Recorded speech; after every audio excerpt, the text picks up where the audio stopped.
પહલગામમાં થયેલા આતંકવાદી હુમલામાં ઘણી માતાઓ અને બહેનોના સિંદૂર ઉજળી ગયા અને હવે ભારતે પાકિસ્તાનમાં આતંકવાદી છાવણી પર હવાઈ હુમલો કરીને ભારતની એ મહિલાઓના સિંદૂરનો બદલો લીધો છે।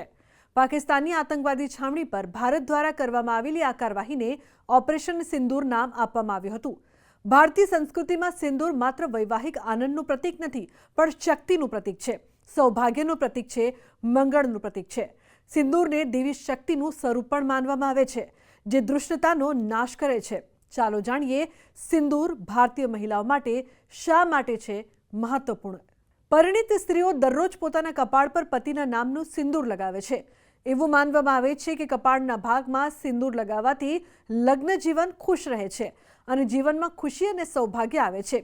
તે પતિ પત્ની વચ્ચેના સંબંધોને પણ મજબૂત રાખે છે। પ્રાચીન કાળથી ભારતીય સ્ત્રીઓ તેમના વાળમાં તેમના પતિના નામનું સિંદૂર લગાવે છે। આ ઉપરાંત કપાળ પર બિંદી તરીકે સિંદૂરનો ઉપયોગ પણ થાય છે। હનુમાનજીને પણ સિંદૂર ચડાવવામાં આવે છે। પ્રાચીન શાસ્ત્રોમાં સિંદૂર લગાવવાની પરંપરા માતા પાર્વતી અને દેવી સીતા સાથે સંકળાયેલી છે। માતા સીતા દરરોજ પોતાના શૃંગારમાં સિંદૂરનો ઉપયોગ કરતા હતા અને આ વિશે પણ એક કથા પણ છે। કથા મુજબ એક દિવસ જ્યારે માતા સીતા સિંદૂર લગાવી રહ્યા હતા ત્યારે હનુમાનજીએ તેમને સિંદૂર લગાવતા જોયા। હનુમાનજીએ માતા સીતાને પૂછ્યું કે તમે સિંદૂર કેમ લગાવો છો? ત્યારે માતા સીતાએ કહ્યું કે હું મારા ભગવાન શ્રી રામના લાંબા આયુષ્ય માટે મારા કપાળ પર સિંદૂર લગાવી રહી છું।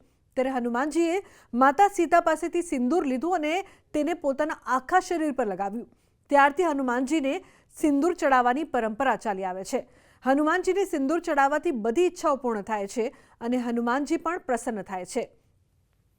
સિંદૂર અખંડ સૌભાગ્ય સાથે સંબંધિત છે। માતા સીતાની જેમ માતા પાર્વતી પણ તેમના કપાળ પર સિંદૂર લગાવે છે। માતા પાર્વતી દેવી દુર્ગાનું સ્વરૂપ છે અને તેમની બધી પૂજામાં સિંદૂરનો ઉપયોગ થાય છે।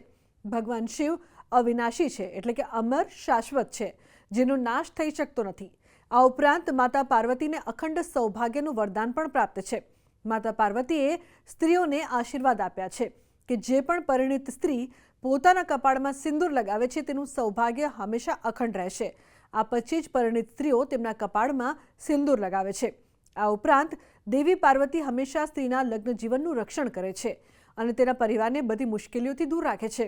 તમે જોયું જ હશે કે પરિણીત સ્ત્રીઓને હંમેશા અખંડ સૌભાગ્યનો આશીર્વાદ મળે છે, જેનો અર્થ એ છે કે લગ્ન જીવન હંમેશા સુખી અને સમૃદ્ધ હોવું જોઈએ। શક્તિનું પ્રતીક છે સિંદૂર।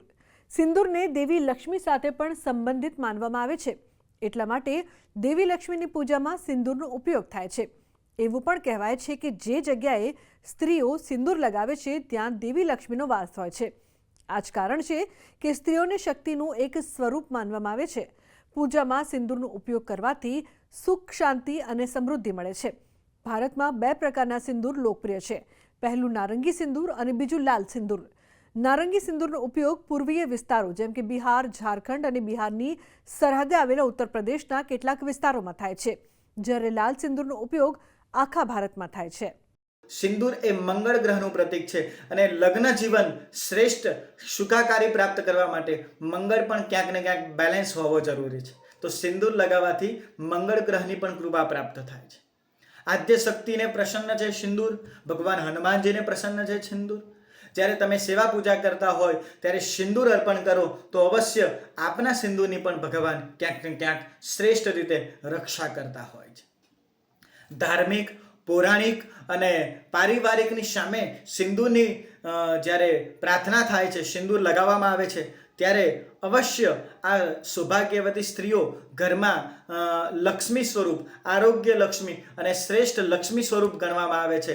માટે સિંદૂરનો ઉપયોગ સૌભાગ્યવતી સ્ત્રીઓએ અવશ્ય કરવો જોઈએ। અત્યારે પણ ઓપરેશન સિંદૂર ચાલી રહ્યું છે, એટલે કહેવાનો અર્થ કે જ્યારે સિંદૂર ભૂસાઈ જાય ત્યારે પરિવાર અથવા તમારું રાષ્ટ્ર એ તમને મદદ કરી અને તમારા સિંદૂરની રક્ષા કરે છે અને બીજા કોઈના સિંદૂર ભૂસાય નહીં, એ માટે ભગવાન કૃષ્ણએ કહ્યું છે કે જ્યાં અધર્મ થતો હોય ત્યાં આગળ અધર્મનો નાશ કરવો પણ બહુ જરૂરી છે। તો આજના અમારા આ અહેવાલમાં બસ આટલું। ફરી મળીશું એક નવી અને મહત્વપૂર્ણ જાણકારીની સાથે, પરંતુ આ વિડીયોને આપ ખાસ લાઇક કરજો અને વધુમાં વધુ શેર કરજો, જેથી સિંદૂરનું મહત્વ બીજા લોકો સુધી પણ પહોંચી શકે। નમસ્કાર।